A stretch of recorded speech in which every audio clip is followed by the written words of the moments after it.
Akizungumzia tukio hilo, kamanda wa jeshi la zimamoto na uokoaji mkoa wa Morogoro, SSF Shabani Marugujo, pamoja na mambo mengine amesema, usiku kwa mkia leo majira saa 8 kasoro tulipata wito wa kuanguka kwa tenka la mafuta maeneo ya Doma.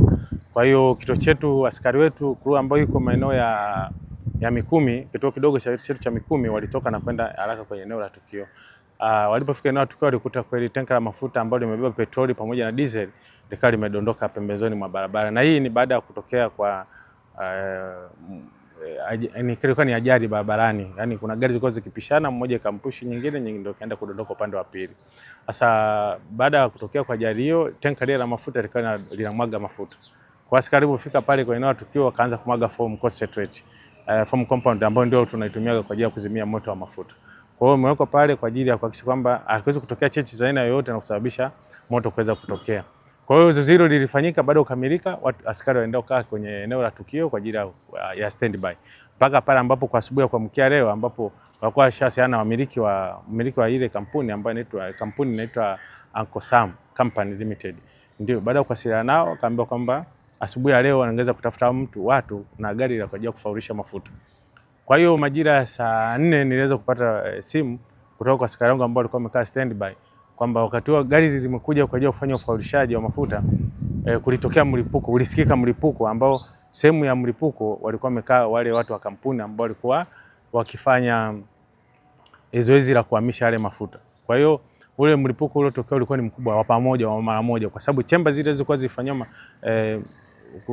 kutolewa mafuta kuhamishwa kutoka pande wa gari iliyodondoka kwenda gari lingine, ilikuwa ni chemba yenye mafuta ya petroli. Hata hivyo ametoa tahadhari kwa madereva wanaoendesha magari ya kusafirisha mafuta kuwa makini, huku akiwataka wamiliki na wafanyabiashara wa mafuta kutumia wataalamu wabobezi wa mafuta kwenye magari yao ili kuepusha ajali za moto na hasara. Tumepata madhara ambayo yamesababisha madhara kwa binadamu, yamesababisha majeruhi 9.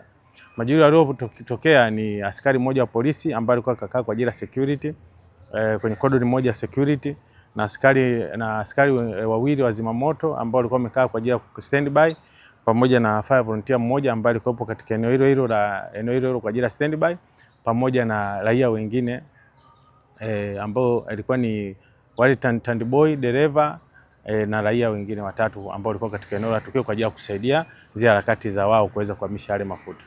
Kwa hiyo hiyo ndio iliweza kutupelekea hapo, na sisi tukatoka hapa kituoni kwenda kuongeza nguvu. Kwa hiyo tukaondoka na ambulance, tukaunganisha ambulance 2 kwa pamoja ambayo ni hapa Morogoro na ile ya Mikumi, zikaanza kubeba majeruhi na kuwaleta katika hospitali ya rufaa. Baada ya kufika hospitali ya rufaa hapo ikagundulika kwamba baada ya kuangalia kufanyia assessment ikaonekana kwamba kuna majeruhi 3 wanatakiwa wasafirishwe kutoka katika hospitali ya rufaa na kupelekwa Muhimbili kwa ajili ya kuwatizamia zaidi. Kutoka mkoani Morogoro, mimi ni Sifuni Mshana wa ITV.